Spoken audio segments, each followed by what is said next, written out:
Hello, thanks for joining us on this edition of the 6 p.m. primetime newscast on Equinoxe television, live from our headquarters in Cameroon's economic capital, Douala. I am Babla Jonathan.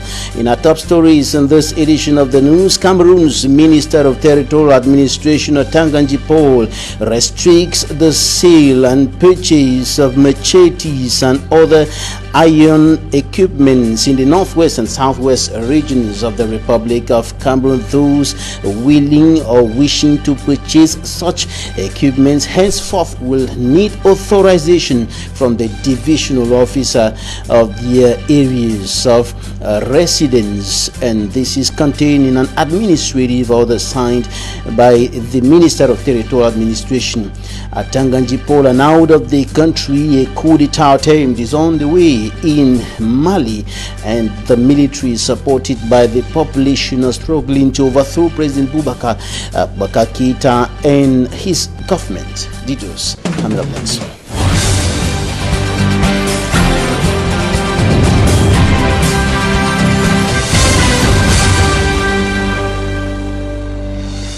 Thanks, dear viewers, for joining us on this edition of the news. We're going to begin right away in the crisis-hit southwest region of the Republic of Cameroon, where security and defense forces have intensified the search for some individuals who are said to have attacked bears, burning it down, a public transport bears, and the vehicle of a gendarme officer in that part of the country. These are some of the recent incidents recorded within the context of the 4-year-long armed conflict hitting the northwest and southwest regions of the Republic of Cameroon. David Sunaimo reports. Is one of the vehicles that actually was put ablaze by unidentified men. We are having information that what actually happened is a work of separatists. They are struggling to instill fear within the people as far as Limbe and Fako division is concerned. Monday the 17th of August 2020, at about 1 p.m., 2 vehicles and a motorbike set ablaze around Camp 7, Limbe Mutengene stretch of road by suspected separatist fighters. Eyewitness account holds that the suspected separatist fighters placed a bike on the road with one person lying on the tarmac and 2 others standing by the roadside, an indication that an accident has occurred. The scene lured the driver of the first vehicle, a Toyota Starlet private car, who slowed down to offer assistance, falling into their trap. The same scenario was replicated that led of a Toyota Picnic clandestine vehicle en route to Douala, equally falling into their trap. Sources say the suspected separatists were interested in abducting the drivers on grounds of violating the traditional Monday's ghost town. The occupant of the Toyota Starlet, alleged to be a gendarmerie officer, is said to have been taken to a nearby bush, while the driver of the clandestine vehicle successfully managed to escape after sustaining bruises on the leg as he mingled with the rest of the passengers who were asked by the gunmen to run for their life, fleeing to Camp 7, a CDC camp located within the area. The incident halted circulation of vehicles within the stretch of road, with the defense and security forces arriving at the scene 15 minutes after the suspected separatist fighters have all disappeared into nearby bushes. Every effort from the different unit of the defense and security forces made up of the B from Manawa Bay, the amphibious battalion from Tiko, and the Marines from Esongo, including the National Gendarmerie, to fish out the gunmen combing the entire nearby bushes, was fruitless. A swap patrol between elements of the defense and security forces from Tiko and Limbe have been intensified along the stretch of road, with intelligence gathering ongoing to track down the gang. Since this incident occurred, the military, the defense and security forces have been combing the entire area, making sure that they continue maintaining peace and order within this area. I'm Davidson Maimo for Equinoxe Television, live along the Mutengene. And condemnation continue rising to the sky from almost all quarters with regards to the recent killing of a woman in the crisis-hit southwest region of the Republic of Cameroon, and the government continues sending comfort to the family of the young woman. Today, the Chief of Cabinet at the Prime Ministry was there to comfort the family of the deceased. Derry Jato reports. The grave of Comfort Tumasan in Makanga Moyoka subdivision A bonne confiance director of cabinet at the Prime Minister's office visited the bereaved family. He is sent by Cameroon Prime Minister and Head of Government, Chief Dr. Joseph John Gute, with a condolence message, especially to the mother of the late Comfort Tumasam, who was murdered last August 10, 2020, by separatist fighters. Today, Prime Minister to say no, make it send me.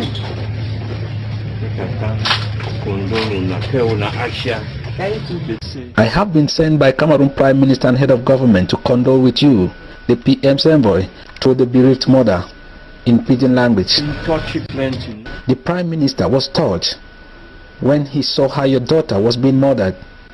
Her death shook the world, he added. Government don't always do for CC, this problem come to an end. And the government is working hard to end the crisis. The crisis that took the life of her daughter is still on. And this subdivision called Moyoka in the southwest region seemed to be the epicenter.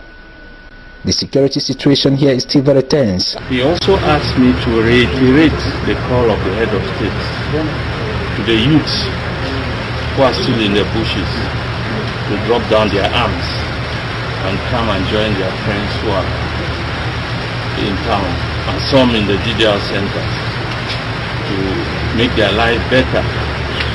Instead of doing what we saw, it has received widespread condemnation. We also wish to see this opportunity to call on our population to be more vigilant.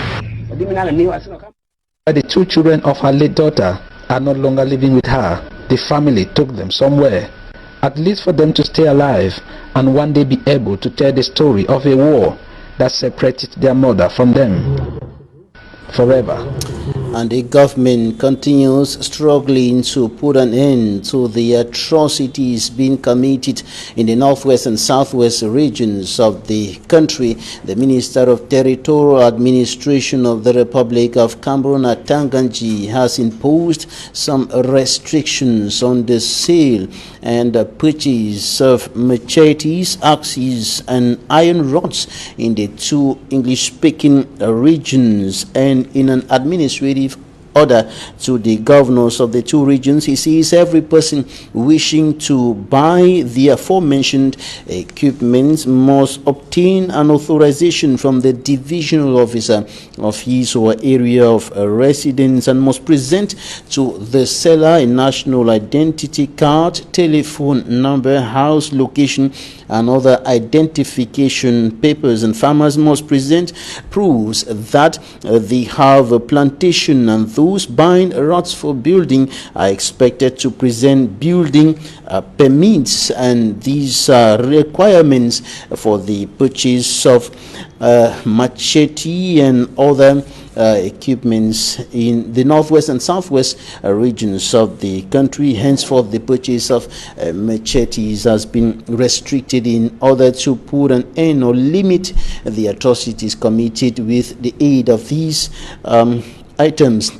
And of course, the Minister of Territorial Administration, Atanganji Paul, says that all defaulters will be sanctioned. All defaulters will not only be sanctioned, but will be considered as suspects and potential terrorists. And we talked to a legal mind, Barrister Kamwa Limen, president of the Kamwa Limen law firm. And this is what he had to say concerning this. Okay, Mr. Babila, I have gone through the order, the ministerial order from the Territorial Administration.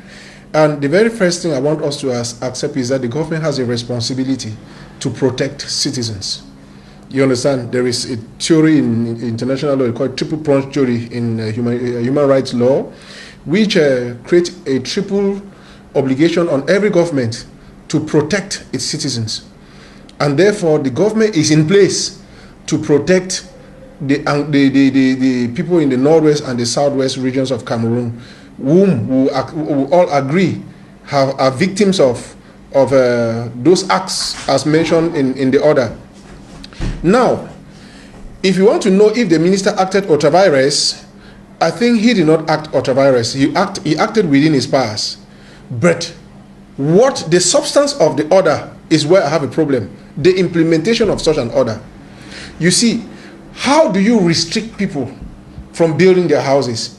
Because if you go through, you see that it says those who have, they can only sell those iron rods to people who have building permits, and that people without building permit are considered as suspects, right, perpetrating such act. It is wrong. It is wrong. The people in those areas, there are villages that you don't need a building permit to build a house. So those people will not build houses because they need an authorization.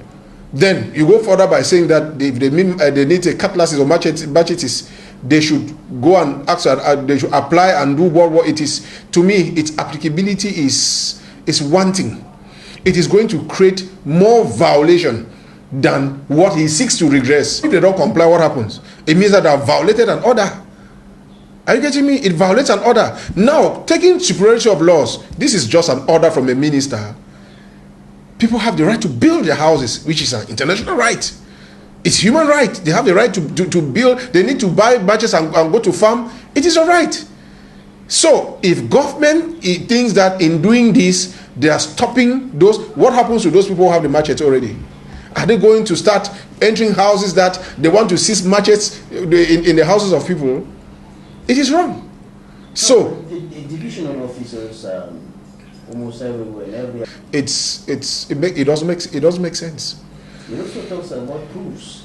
And so, in my humble opinion, he should withdraw this thing. It's a piece of nonsense. He should withdraw it, and then the government, the prime minister, should see into it that this thing honestly is being withdrawn, because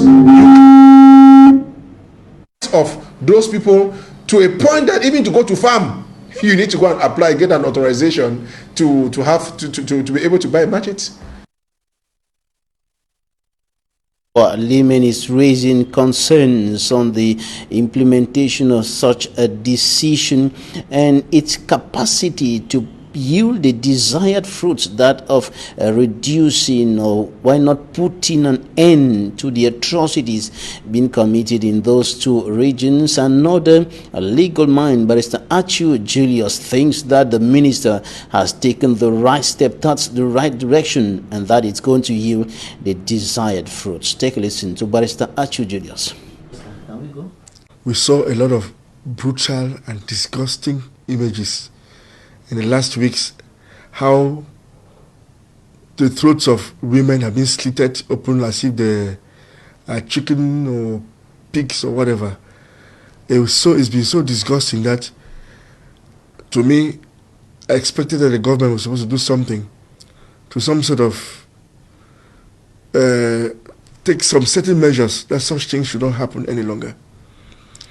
You know, ordinarily, Cameroon is a country where so many things are tolerated. The government has a very, very big extent of tolerance on certain issues. So if you see people take machetes to transform into arms to kill victims, to kill Cameroonians, instead of taking it to use on farms, you know there's something wrong. Normally, anybody who doesn't have a cutlass as of date, who is a farmer, should have a problem. So anybody going out to buy a cutlass from a shop, we should have every reason to believe that there's something wrong. Because normally, when farmers want to buy things like cutlasses, they buy them as many as possible at one time. But you see, if somebody just comes in to buy a cutlass or get it, you should always suspect there's something wrong behind it. The same thing has been noticed that people use iron rods to make bullets, which are meant to fight the war. Normally those things are not ammunition meant for war, but its usage has been transformed by some people and some sort of abusing the rights of using such iron rods, which is meant for building, for something else. So the government being a regulator of issues in the country, the government being the person in charge of protection of the population, the government being the person in charge of making sure that public security and public order is maintained. And all of this is under the Minister of Territorial Administration. That's why they call them chef, who manages the DOs, the SDOs, and the governors. Measures have to be taken which are applicable all through Cameroon, all through the territory. Because when one such precautious measure, because it is not a preventive measure, it is not a is some sort of precaution that the government is taking to control those who carry such utensils like cutlasses and such people that buy iron rods. Normally, to build a house in Cameroon, you need a building permit to justify, or a building permit authorized by the mayor or the authorities of the area for you to build. Laws are made by men, yes. Laws are still respected by men, yes. But we know that some people will decide to go against the rules put in the society to control societal behavior. So, notwithstanding what the minister has done, it is right as a minister of territorial administration, we still know that there will be some persons who will decide to flout it because we are not in heaven and the world is not perfect, and that people will think left, people think right, people think center. In the meantime, opposition politicians in the country think that government authorities have run out of ideas on how to solve the Anglophone crisis, and they are blaming the governments for the high number of deaths recorded within the past close to 4 years of the armed conflict in those two regions. For me, Armstrong Sander compiled their views in this report. The number of persons killed in the armed conflicts in the Anglophone regions of Cameroon is on a disturbing increase, and the opposition in Cameroon believes that the government is responsible. The opposition says a deaf-ear attitude of the Yaoundé government has facilitated the worsening nature of the Anglophone crisis. Le SDF, le MRC, le CPP de Kawala, l'UPC. The opposition in Cameroon, notably the SDF, the CRM, the CPP and other key opposition political parties, are unanimous that the government has failed to handle this crisis adequately. We all agree that the government should, as a matter of most and urgency, convene a dialogue, a true and unconditional dialogue with separatist leaders in order to find a lasting solution to the armed conflict in the Anglophone regions. Mais le gouvernement ne prend aucune disposition pour arrêter les tueries dans le sud-ouest et le nord-ouest. In the same light, the representative of the Cameroon Renaissance Movement political party and its allies says the worsening nature of the armed conflict in the Anglophone regions is a proof of failure on the part of the Yaoundé regime. Le régime de Monsieur Biya, the Biya regime, according to Thierry Okala, a body of the CRM party, has run out of ideas at a time when many lives are still being lost in the armed conflict in the northwest and southwest regions. He blames the military option of the government of Cameroon on the high number of deaths recorded in the northwest and southwest regions. Au nom de la politique, le Cameroun est sacrifié. To the ruling Cameroon People's Democratic Movement political party, the resolution of the Anglophone crisis is the responsibility of all Cameroonians, without exception. Speaking on behalf of his CPTM political party, Professor Mesanga Nyamding regrets that Cameroon has been sacrificed by Cameroonians because of the quest for power. He, however, maintained that the call for a ceasefire coming from the international community is a non-event for the government, as a regular army, according to him, should never be demanded to drop its weapons at a time when it is fighting to defend its territorial integrity. Private residence of a woman here in the country's economic capital, Douala, or rather in Banga, in the Mongo division of the littoral region of the country, has been destroyed by bike riders. The bike riders stormed the residence and destroyed it in anger over allegations or claims that the woman was harboring somebody who killed one of the colleagues, and the victim died at the La Cantine hospital after suffering an attack. Smanjikan Gabriel has more. Bike riders in Banga, Mongo division, go on rampage. This resident was destroyed by angered bike riders who claim that the owner of the house is keeping thieves. Even though the owner wasn't around at the time of the destruction, it was the timely intervention of the forces of law and order that the house behind wasn't set ablaze. You see the population here, all of them are coming because there is a lady here with a restaurant. They removed more than 4 to 7 bikes in his compound. So she's not even around, she's in Yaoundé.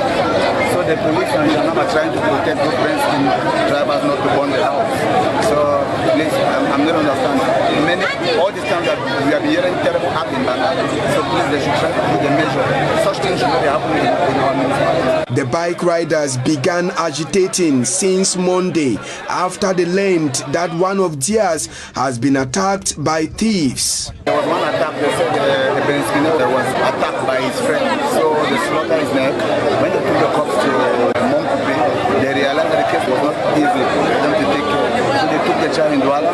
This morning we just realized that the guy is dead, the Benskino is dead. When the incident occurred, the angry bike riders went to the office of the divisional officer in Banga to lay a complaint, but unfortunately, according to reports, a deaf ear was given to them.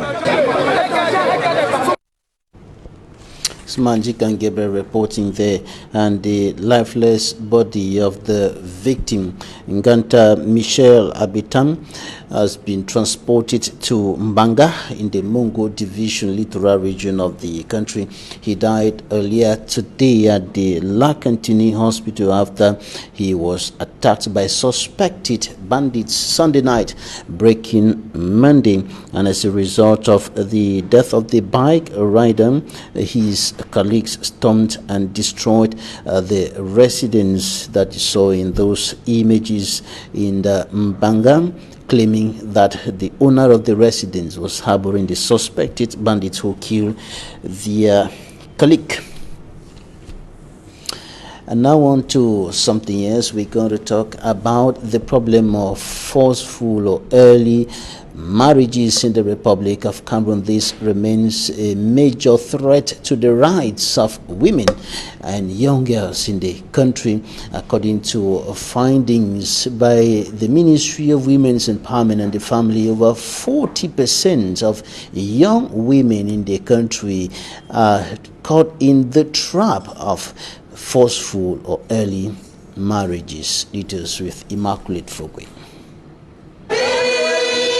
Early and forced marriages is yet to be completely eradicated in Cameroon. Figures from the country's Ministry of Women's Empowerment and the Family say at least 40% of Cameroonian teenage girls are forced into marriage, usually with older men. In Koutaba, Noon Division, West region of Cameroon, forced and early marriages is at its peak. Children whose ages range between 12 and 15 are given out to men old enough to be their father. In order to rectify the situation faced by some teenage girls, the Koutaba Council has organized a workshop in order to sensitize women on the dangers of early and forced marriages. Underage girl at 40 years to marriage is not good. 13 years, it's a very terrible life, so we have to be very careful and to decide what is good for our children, because we are not going to stay there. The children, it's only the children is going to stay there, but we the parents, we are not there, so we have to check. Senator Aminatu Ngangwe equally condemns the act, calling on women to rather send their kids to school. L'engagement personnel irrévocable. Young girls should be sent to school in order to secure their future. This is why we are sensitizing these women for them to understand the disadvantages of early and forced marriages. According to the World Health Organization, there are far-reaching consequences to the continuing practice of child marriages, as many girls are often stripped of educational opportunities, and girls between the ages 15 to 20 face health complications associated with adolescent childbearing. And out of the country, I told you in the headlines, a coup d'etat attempt is currently on the way in Mali, and protesters with that is the population and military officers have stormed the streets, and the residents of the president of that country, Boubacar Keita, and they are battling to overthrow the current government of the country. And of course they have been chanting the downfall of the present government of Mali, and the situation is quite tense in the Malian capital, Bamako. The situation has been tense since morning when gunshots were heard near the capital before the protesters stormed the streets supporting the military of that country. We'll be keeping you updated on the situation in Mali. Talking Point is up next.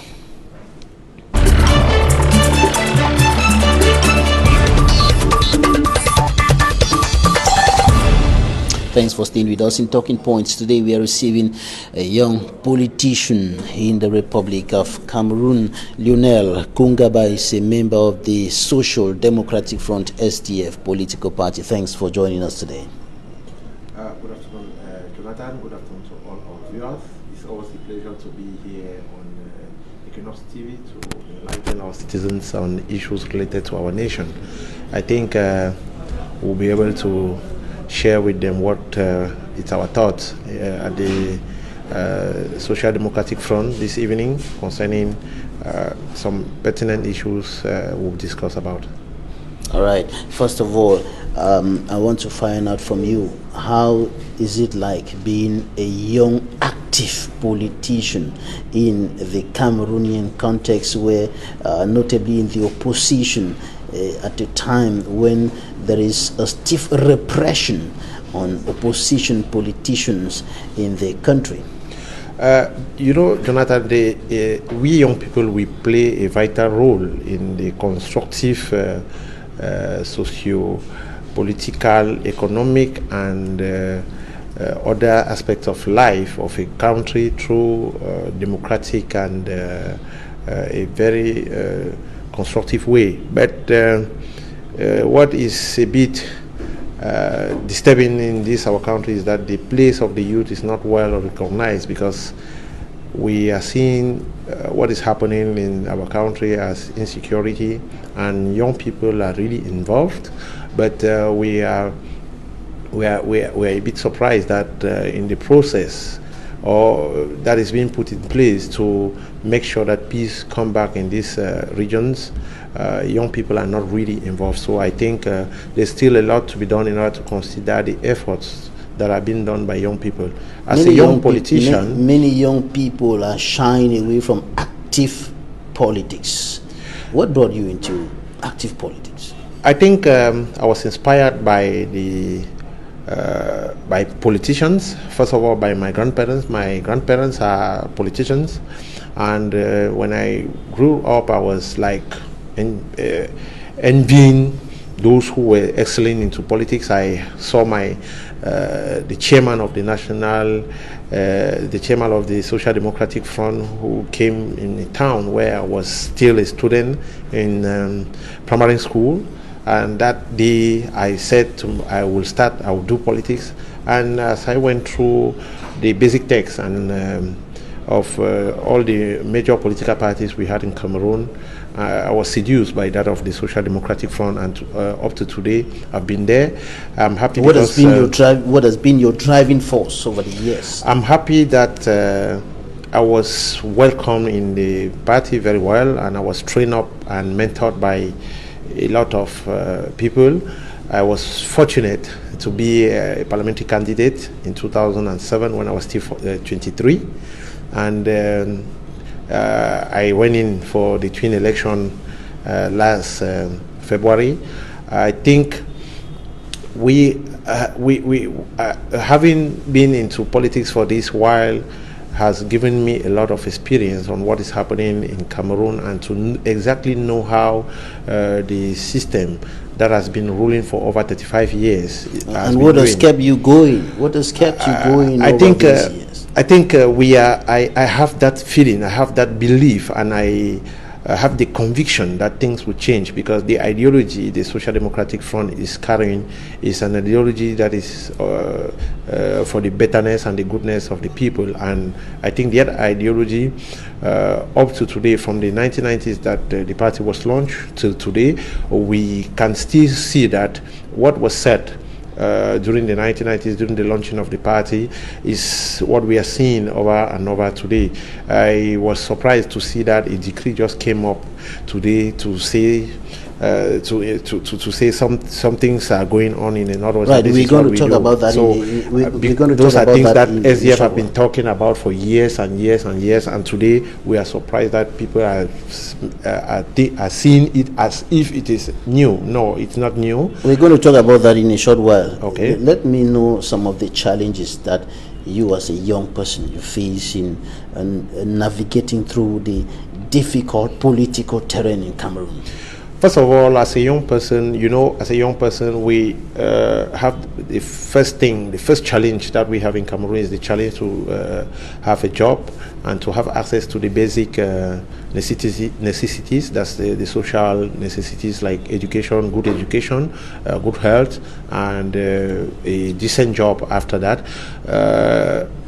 As a politician, you don't have to depend, and if you depend, you will not be able to deliver what you are out for. And I think most of the challenges we, the young people, we face in Cameroon is that we don't have the means in order to invest as far as we can into politics. But financial constraints. Okay, let's talk about that. What you were mentioning earlier, the decision of the Minister of Territorial Administration to impose restrictions on the sale of machetes, axes, and iron rods in the northwest and southwest regions of the country. The minister has instructed the governors to make sure that the decision is implemented. Anybody wanting to purchase such equipments is expected to get an authorization from the divisional officer of his or her area, and is expected to show some documents, to present some documents to the sellers, notably an ID card, a building permit for those who are building houses, who are buying iron rods, and a proof of a plantation, of an existing plantation that is concerning farmers, and other identification documents. What do you think about this decision? I think Minister Tanganji once have lost the chance to stay quiet, because if you don't have a solution to a problem, you don't have to activate or to instigate people to be more radicalized. What is going in Northwest and Southwest today is not because people have been buying machetes and rods in the market.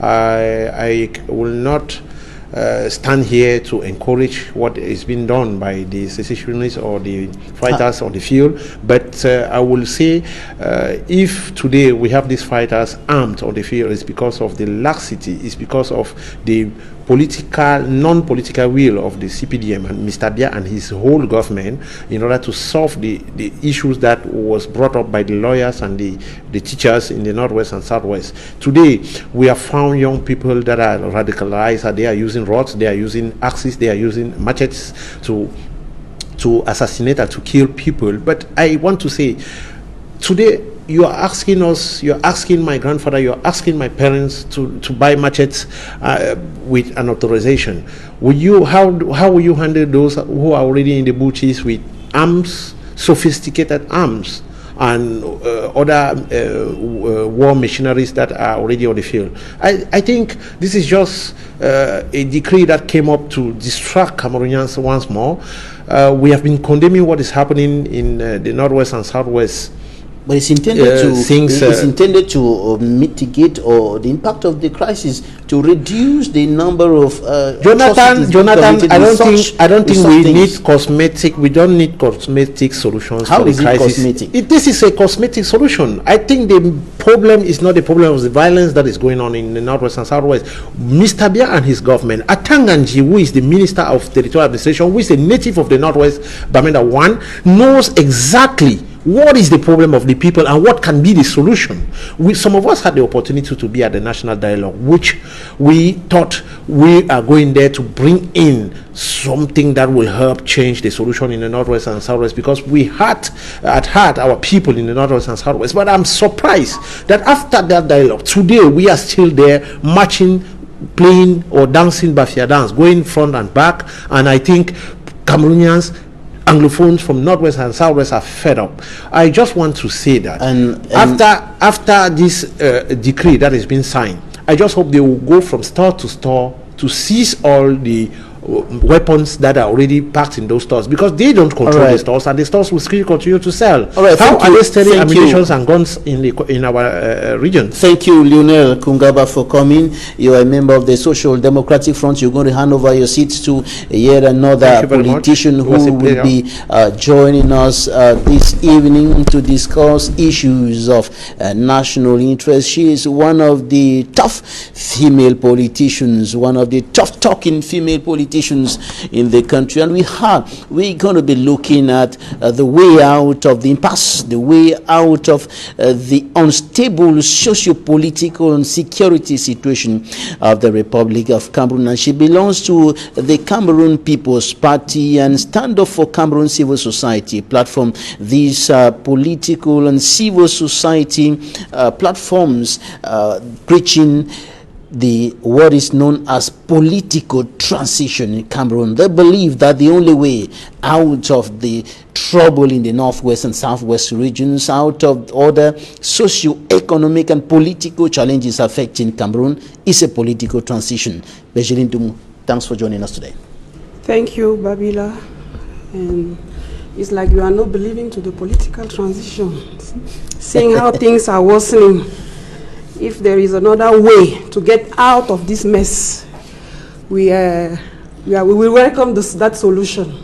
The Minister of Territorial Administration is taking measures, taking decisions with other government members, the Prime Minister and all the other government authorities to put an end to the bloodshed, to put an end to the killings in the Northwest and Southwest regions of the country. And one of them, the most recent, is concerns restrictions on the sale of machetes, axes and other iron rods in those two regions. What do you think about this? Can it not produce some result in terms of putting an end to the trouble? Babila, first of all, I will present my condolence, the condolence of Stand Up for Cameroon, CPP, Mothers of the Nation, to all the families who are losing, who lost their dearest one, who are losing their dearest, and who will continue losing their dearest one. And it will become horrible and horrible, seeing how the kind of solution that are proposing. And it will be interesting for us to go back a little bit in the history of this war. The conflict started in 2016, it's about 4 years, and the history of this conflict is teaching us that, is telling us that the one who signed the decree this afternoon, the Minister of Territorial Administration. Yes, in December, was the one who even bring the crisis into the blood. How did he do that? You remember the meeting of the CPDM in Bamenda in December, 8 December 2016. This is the moment we start seeing how the conflict become violent. And we all know that everybody was aware that that meeting should not take place, but it took place, and we jumped into the violence, the conflict and violence. So he's the one who worsened the crisis. The same story is teaching us that he's the one who said that there is no Anglophone crisis. But the same history is teaching us that he's signing a decree today about axes, cutlasses and everything. But first there was another decree for arm fire and so on. he decided firearms. For firearms, he signed the same decree to rescind. How do you say? We say restrictions, imposing restrictions. Restriction on the using of even those to sell, those selling arms, arms fire, those holding arms fire must be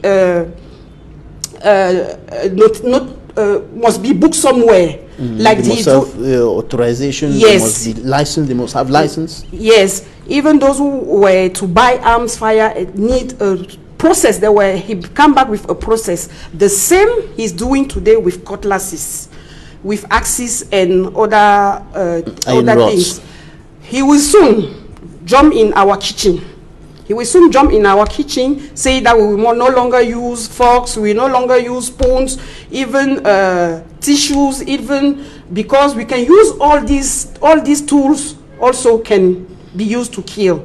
So until we address the real cause of the problem, he can sign all the decree that he wants.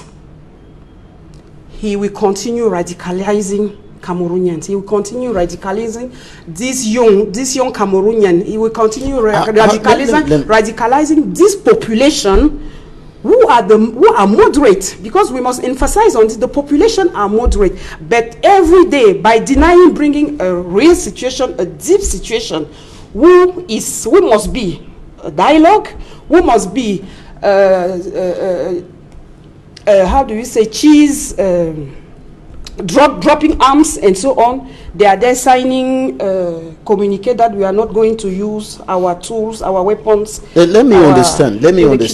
How is an administrative order that has as aim to put an end to killings radicalizing young people?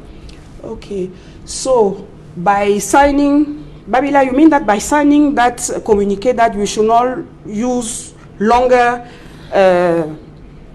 axes and other things? No, that people should obtain authorization to buy and to... I can buy it and give it to you. I can have the authorization and give it to you.